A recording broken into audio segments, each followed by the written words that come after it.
Madame, Monsieur, bonsoir. Au moment où je vous parle, l'équipe nationale est en train de jouer avec le Qatar, son premier match amical, et puis c'est l'après-Coupe d'Afrique des Nations. Avec un groupe ouvert, rappelons-le, puisqu'il y a des joueurs locaux, il y a deux nouveaux, dont un qui n'a pu venir, en l'occurrence Tafer. Razel sera titulaire aujourd'hui. On parlera de ce match de l'Algérie et puis également du Qatar, avec un entraîneur algérien, Djamel Belmadi. L'importance de ce match, pourquoi ce match et que peut-on attendre? Pour en parler ce soir, l'ancien directeur technique national, M. Boualem Laroum, aujourd'hui responsable des jeunes au niveau du Mouloudia d'Alger, c'est ça? Directeur technique. Directeur technique au Mouloudia d'Alger, voilà, pour être précis. Ouais. Merci Boualem Laroum d'être avec nous. Et Salah Bey Aboud, journaliste à Infosoir. Bonsoir Salah. Bonsoir Maman. Alors, messieurs, ce match face au Qatar, certains ont dit, mais pourquoi le Qatar quand on a été en huitième de finale de Coupe du Monde? Est-ce que c'est le bon adversaire déjà? En tout cas, moi je pense que le plus important, ce n'est pas le match, c'est ce stage avec deux matchs. Le Qatar et Oman. Le 26 avec le Qatar et le 30 avec Oman. Je pense que l'importance capitale de ce stage, c'est pour l'entraîneur, c'est beaucoup plus de remettre en place un état d'esprit nouveau, parce que comme il y a des nouveaux, et même la possibilité d'essayer des joueurs locaux avec cet état d'esprit, que ce soit au niveau groupe, parce que n'oubliez pas que la dernière fois, nous avons eu beaucoup plus de problèmes relationnels. Donc c'est à ce moment-là qu'on peut actuellement remettre tout en place par rapport... C'est-à-dire pour vous l'occasion pour Gourcuff de recadrer dans ce stage, l'importance du stage. Au-delà du match, vous restez sur le stage, de rappeler les points de repère et le fonctionnement au sein du groupe? Oui, justement, à chaque stage, il y a deux aspects. Il y a l'aspect tactique et l'aspect psychologique que parfois nous, on ignore. On pense toujours à l'aspect technique, tactique, celui qui va jouer, celui qui sera en forme. Donc tout ça, mais derrière tout ça, cette vie de groupe, c'est à ce moment-là que l'entraîneur peut injecter certaines choses sur le plan disciplinaire, sur le plan relationnel, sur le plan la façon de vivre et de préparer l'objectif ensemble. Donc tout ça, c'est quelque chose qui doit être préparé à partir de ce moment-là. Pourquoi? Parce que c'est des matchs amicaux, mais avec toute une préparation officielle. C'est dans ce sens. Alors, Salah Bey Aboud également, Boualem Laroum en a parlé, lui il évoque l'importance de ce stage, notamment sur la manière de travailler de Christian Gourcuff, de rappeler un certain nombre de choses, mais on notera, et on en avait parlé, les joueurs nouveaux qui arrivent, l'occasion de les tester. Mais est-ce qu'il n'y a pas également cette crainte de les voir quelque peu inhibés par une première sélection? Je pense à Belaïli, je pense à Chenihi, Belamri, Chafaï. Non, je ne pense pas que ça soit le cas, parce qu'auparavant, on a eu toujours des joueurs locaux qui arrivent en équipe nationale et qui, pour certains, finissent par avoir leur place. Je citerai le cas de Soudani, de Slimani, de Belkalem, etc. Donc, moi, je pense que c'est une nouvelle opportunité pour Gourcuff. Je pense que c'est un peu la deuxième phase de sa mission à la tête de l'équipe nationale. Donc il y a eu une première phase il a débuté, il ne faut pas l'oublier, avec 6 matchs officiels. Donc il devait qualifier l'équipe à la CAN. Donc il y a eu la CAN. Entre-temps, il a réuni les joueurs locaux pendant 4 ou 5 stages.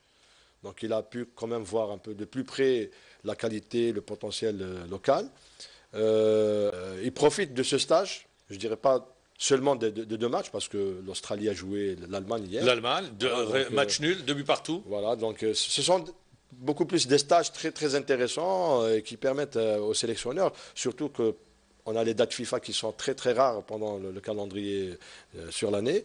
Donc, et puis ça coïncide également avec l'absence d'un certain nombre de joueurs. Les uns sont blessés, d'autres sont en méforme, d'autres ont été plus ou moins écartés pour des raisons peut-être disciplinaires. Donc le sélectionneur est en voie peut-être de recentrer, de recadrer un peu son effectif, de donner la possibilité à de jeunes pour émerger, pourquoi pas, et de saisir leur chance à l'image de Chefri, à l'image de Belamri, ça c'est le chantier Belaïli, etc. Au niveau de l'axe central. Et puis il y a des petits problèmes à régler au niveau de cette sélection, notamment dans l'axe de la défense, et puis dans l'animation de jeu, pour trouver de nouvelles solutions. On a vu l'équipe durant la CAN, mais bon, qui n'arrivait pas quand même à hisser son jeu et à faire la différence contre de grandes équipes. Donc là, également, c'est une possibilité de travailler tout ça. Je me tourne vers vous, Boualem Laroum, le technicien que vous êtes. L'entraîneur Il a déjà national. parlé technique. Hein. Non, il a donné, J'ai tendance, il a donné certains repères. Sur Il le a plan une technique, tendance quand même. Hein. mais on va aller un petit peu plus dans le détail. Par exemple, pour l'entraîneur national, quand il dit affiner les automatismes, travailler son 4-4-2. Mais dans le même temps, il n'a pas tout le groupe sous la main, il y a de nouveaux joueurs. Est-ce que c'est possible? Non, quand on parle d'automatisme, je pense que ce n'est pas le moment. On peut parler d'assises tactiques, de mise en place des principes tactiques avec lesquels, et ça, lui, avec sa conception, comment qu'il voit ce 4-4-2, comment qu'il veut l'animer. Donc, mais l'animation, si on parle de l'animation des systèmes, c'est à ce moment-là qu'on parle d'automatisme. Mais maintenant, nous avons besoin, avec ces nouveaux et ces joueurs locaux qui ont une formation peut-être, comme disaient certains, un peu en retard par rapport aux autres, mais c'est le moment d'essayer de mettre tout le monde là dans le principe et les principes tactiques par rapport à sa conception dans le système que lui préfère. Je voudrais rester avec vous parce qu'il en a parlé, ça, à bout de la charnière centrale. Belhamri joue en milieu de terrain, milieu défensif à la JS Kabylie. Il est passé du poste d'arrière droit au niveau de l'axe central, là il joue en milieu défensif. Est-ce que c'est possible? Ça ne va pas contrarier le joueur parce qu'il a peut-être perdu ses points de repère, non, au niveau de l'axe? Et justement, c'est ça, ce que vous dites là, c'est ce que nous voudrons pas plus tard, Yannick, que ça arrivera plus tard. Maintenant, le cas de Belhamri, jusqu'à maintenant, la dernière fois, je l'ai vu à la télé, je croyais qu'il était en pointe, tellement qu'il était avancé. Donc, ces éléments qui vont être utilisés dans des postes où généralement étaient déjà dans ces postes-là, je pense que ça va être difficile pour eux parce qu'ils ont perdu certains repères, surtout c'est à partir de peut-être depuis 2 mois qu'il n'a pas joué dans ce poste. Là, donc vous avez raison de dire peut-être qu'il va s'exprimer d'une façon peut-être faible, peut-être que c'est une carte qui va jeter en l'air. Et je reste avec vous avant de retrouver Salah Bey Aboud. Quand Brahimi dit, vous savez, j'aime jouer à gauche, j'ai mes repères à gauche, alors que l'entraîneur national le fait jouer dans le cœur du jeu. Très bien, je pense, moi je suis avec le joueur, parce que je le suis très bien. Vous savez, il y a des joueurs qui ne veulent pas être, si vous voulez, bloqués dans un système. D'accord, je joue là où vous voulez. Quand vous dites qu'il ne veut pas être bloqué en électron libre? Oui, c'est ça. Donc lui, il a ses forces, il a ses repères. Par exemple, même à Porto, on voit, il est parfois dans l'axe, mais il a sa préférence d'aller vers le côté gauche où il s'exprime mieux pour revenir. Donc lui, il va dans des espaces où il peut éliminer jusqu'à 2 à 3 joueurs par rapport à sa force.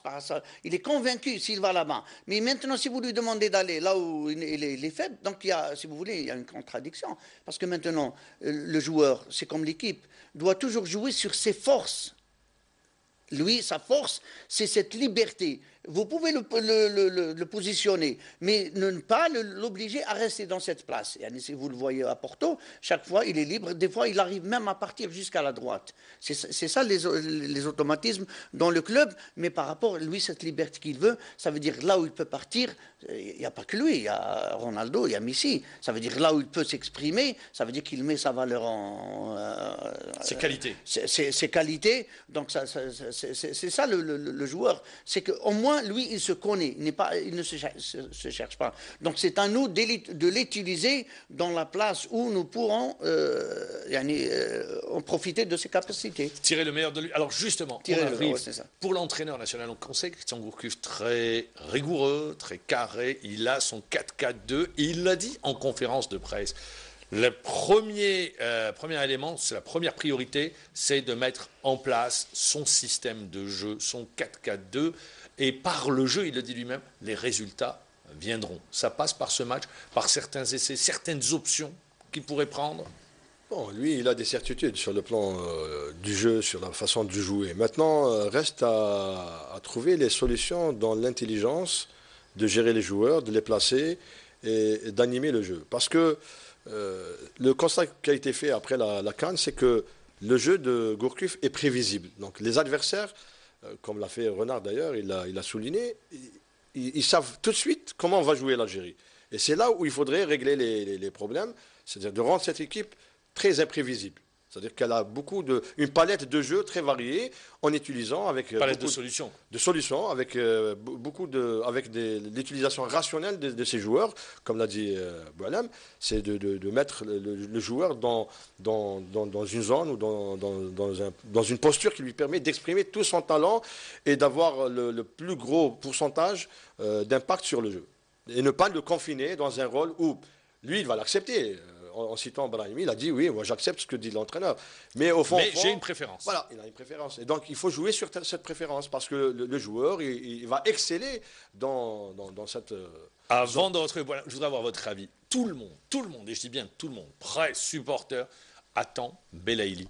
Est-ce qu'il ne risque pas justement de vivre cette pression, cette attente, lui, qui peut se répercuter négativement sur son rendement, sur son jeu? Il est attendu. Non, moi, je ne pense pas. Connaissant un petit peu le joueur dans le championnat, c'est un joueur. Et d'autant plus que son affaire avec l'Espérance, c'est réglé. C'est réglé. En plus, c'est un joueur enthousiaste. Il est sur une bonne dynamique. Il se sent très à l'aise. Par contre, ce qui serait intéressant pour ce joueur, c'est de ne pas faire dans l'excès. C'est-à-dire qu'il reste un peu concentré sur son jeu, utiliser ses facettes techniques là où il faut, mais rester au service de l'équipe. Je m'adresse au technicien que vous êtes, un joueur qui arrive pour la première fois en sélection. Il est attendu, il était même allé très loin, il avait fait une déclaration, je demande à Gourcuff 20 minutes, et vous verrez, j'arriverai à le convaincre. Qu'est-ce que vous dites, Boualem Laroum? Il est attendu, lui. Bon, 20 minutes, c'est peu. Pour moi, c'est peu, donc il aurait dû demander un peu plus. Ouais, il a demandé, hein. Donc, non, je pense que maintenant, c'est une occasion, d'accord. Mais est-ce qu'il ne risque pas, justement, à trop vouloir bien faire, justement, de passer à côté? Il n'y a pas de risque. Moi, je voudrais que ça ne soit pas la chance et la dernière, parce qu'on peut passer à côté. On va analyser ce qu'il peut faire, ce qu'il a pu faire dans ce match. Donc, le plus important, c'est de voir par rapport aux autres dans ce match de quoi il est capable et analyser quand même. Par rapport à ce qu'il a dit, 20 minutes, c'est insuffisant. Et le connaissant, il est capable de faire quelque chose en 20 minutes, comme il ne peut rien faire en 90 minutes. Mais seulement le plus important, c'est que maintenant, il est dans cette équipe, il doit tout faire pour s'accrocher, que ce soit sur le plan disciplinaire, que ce soit sur le plan technique ou bien sur le plan tactique. Alors, comme le disait Salah Abude, est-ce qu'il n'y a pas ce risque à vouloir trop en faire? Justement, moi, c'est un conseil, j'ai dit qu'il doit tout mettre en œuvre. Du comportement jusqu'à le comportement technique, c'est là sur le plan disciplinaire. Maintenant, s'il veut s'exprimer d'une façon grandiose dans le match, alors que l'entraîneur peut-être lui demande une petite chose, peut-être qu'il va laisser cette petite chose pour dire que peut-être un petit élément dans la tactique, il va essayer peut-être essayer de s'exprimer plus, donc peut-être qu'il ne va pas faire du plaisir à l'entraîneur. Le risque de passer à côté, ne pas répondre à l'attente de l'entraîneur.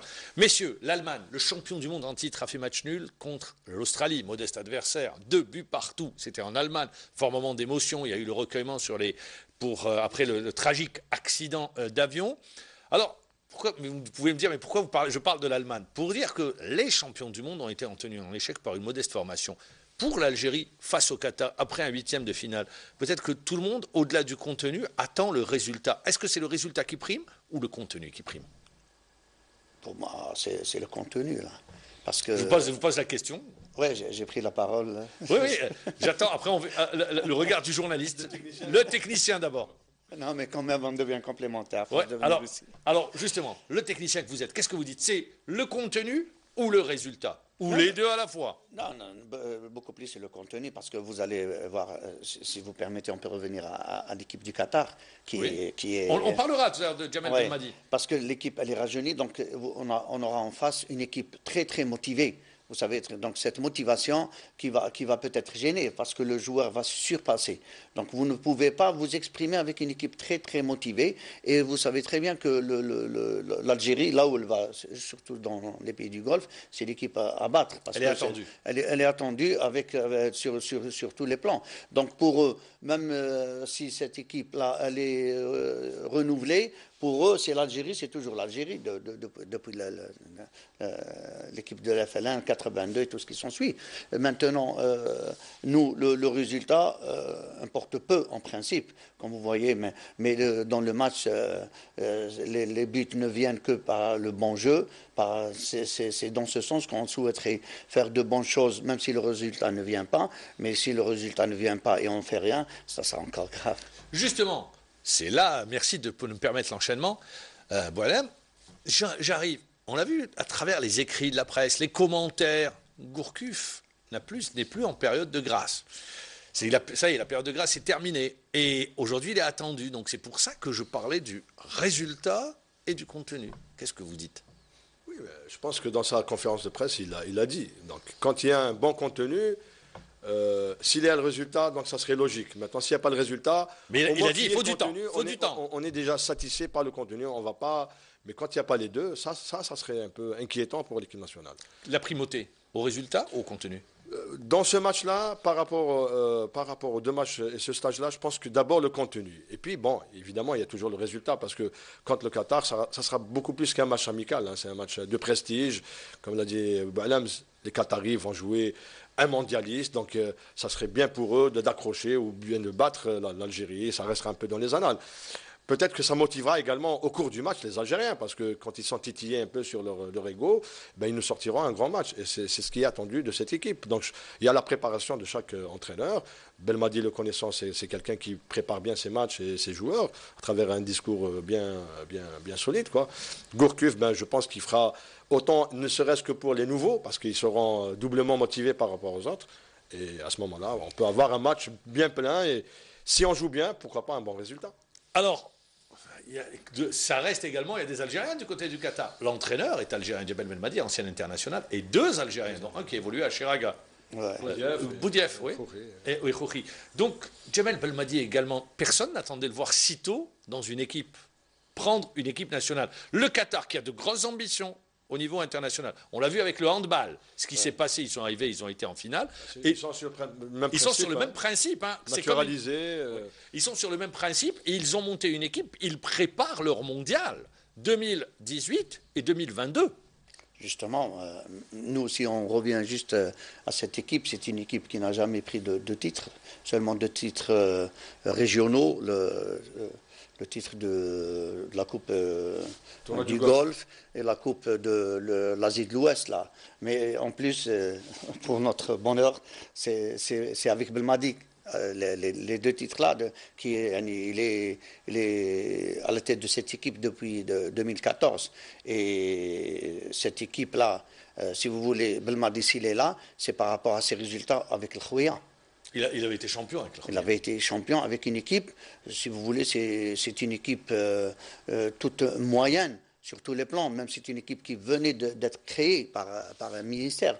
Donc Belmadi, s'il est là, c'est parce que les gens ont reconnu en lui beaucoup de choses positives d'un leader, d'un entraîneur de haut niveau. En plus, si vous voulez, ce que fait, ce que dit, il est compris. Ça veut dire que, parce qu'il y a certains qui croient que les responsables des pays du Golfe, je dirais, parfois ne connaissent pas le football, mais ils connaissent très bien le football. C'est pour ça qu'ils investissent avec leur argent. Ils savent très bien faire la différence entre un bon entraîneur et un mauvais entraîneur. Donc, Djebel Belmadi, s'il est là, c'est qu'ils ont vu en lui le chef et le coach idéal pour cette équipe et pour vous dire qu'il est là pour 2018 et pour la Coupe d'Asie pour 2019. Tout dépendra de ses résultats. Dépendra de ses résultats, bien évidemment, c'est lié, c'est ça, c'est la vie dans le monde du foot. Djebel Belmadi également, c'est un défi pour lui. Il rêvait d'affronter l'Algérie, il a eu son match. Je pense que oui. Il aura au moins un petit pincement au cœur. C'est un ancien international. International algérien. Je pense qu'il a déjà un bon vécu, un background très intéressant. Il a été professionnel en Europe. Il a fait une bonne carrière au Qatar. Puis c'est quelqu'un qui s'est très très bien intégré dans ce pays. Et les gens le connaissent à travers son sérieux, son professionnalisme. Puis c'est quelqu'un de très intelligent, très rigoureux. Puis il y a la proximité culturelle. Enfin, il a tous les atouts pour réussir. Et je pense que c'est quelqu'un qui peut aller très très loin. En plus du fait qu'il fasse un peu partie de la nouvelle génération d'entraîneurs. Bon, je ne vais pas le comparer à Mourinho, mais il est un peu dans le même diapason, disons. Alors, prendre une sélection à moins de 50 ans, est-ce que c'est pas se mettre déjà en danger? Parce que tout dépendra de ses résultats. En généralement, une sélection, la vie du club diffère complètement de la sélection. Il la prend trop jeune encore. Il n'a pas cette expérience, il a entraîné qu'un seul club. Non, mais quand même, il a pris maintenant une petite expérience avec l'équipe.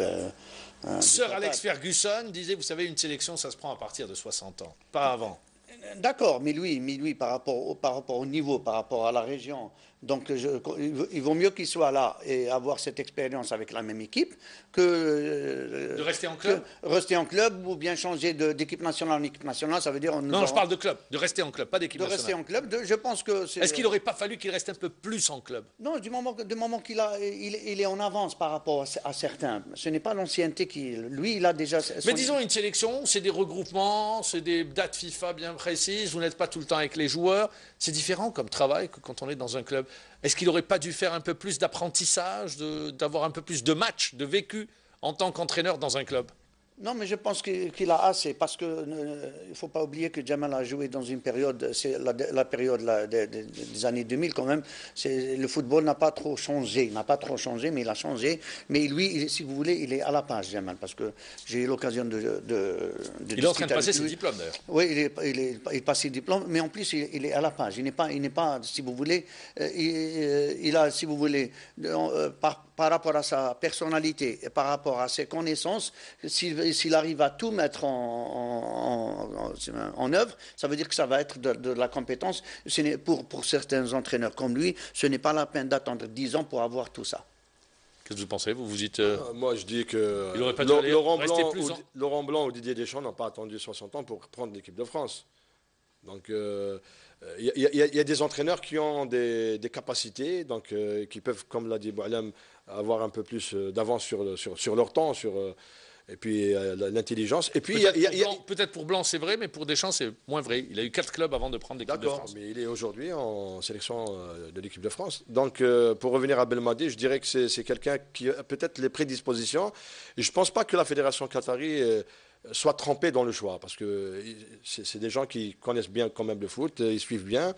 S'ils ont vraiment choisi Belmadi, c'est qu'il remplit un certain nombre de critères et de conditions pour qu'il puisse réussir en sélection. D'autant plus que c'est une nation qui prépare des échéances très importantes. Donc ils auraient pu choisir un grand nom, mais là, ils ont choisi Belmadi. Ils ont essayé déjà. Ils ont essayé des grands noms. Ils ont essayé des grands noms et ça n'a pas fonctionné. Messieurs, merci. Je rappelle, Classico ce week-end, JS Kabylie, Mouloudia d'Alger. Le week-end va être dur. Voilà, vous attendez le Classico avec impatience. Non, là, le résultat. On attend beaucoup plus le résultat que le Classico. Hein. Très bien. Merci Boualem Larou. Merci d'avoir répondu à l'invitation. Salabé Aboud, journaliste à InfoSoir. Merci. Merci de nous avoir suivis. Allez, bon week-end. On se retrouve dimanche à la même heure.